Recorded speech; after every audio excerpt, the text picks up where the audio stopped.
In this lecture, we defined opportunity cost. It's the idea that if you spend $1 on soda, that's $1 you can't spend on something else. Anytime you take an action, the opportunity cost is the stuff you could have done instead.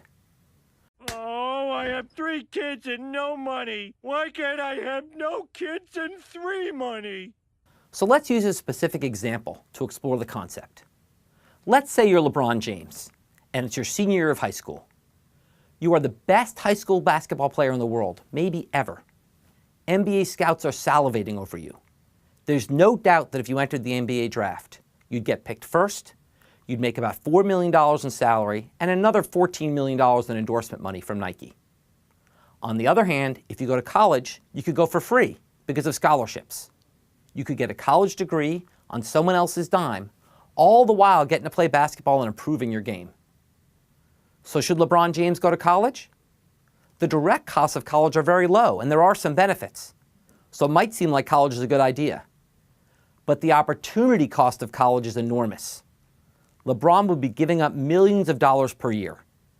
In the end, LeBron did what a good economist would do. He went straight to the NBA. Keeps his dribble somehow. Irving back to James. Oh, he throws it down. Now let's assume you're not as good at basketball as LeBron James, which seems a safe bet. Should you go to college? To answer that, we need to analyze the same trade-off LeBron faced. Let's start with the costs of college.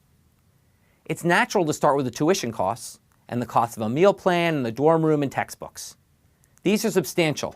They can amount to tens of thousands of dollars per year. The opportunity cost for that is high. That's money you could have spent on trips to Jamaica or a fancy car. But that's not all of it. It's really much worse than that. There's also the opportunity cost of your time. If you go to college full-time, that's time you could have been working and earning a salary.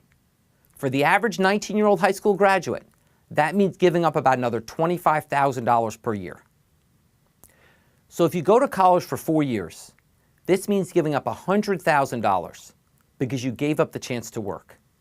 That's on top of what could be more than $100,000 in tuition. These costs are substantial. So what are the benefits? There's lots of benefits in college, like learning new things, meeting new friends, and maybe getting to live in a new place.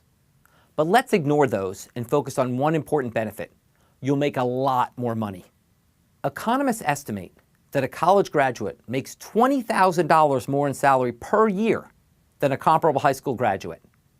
So in the end, it's an easy decision.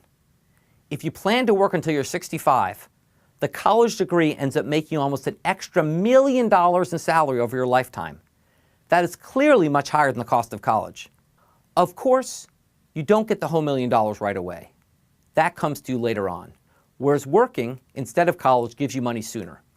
But for now, I'm going to ignore that issue and take my word that it doesn't make a big difference here. College still makes sense.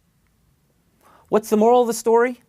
Unless you can dunk from the free throw line, stay in school.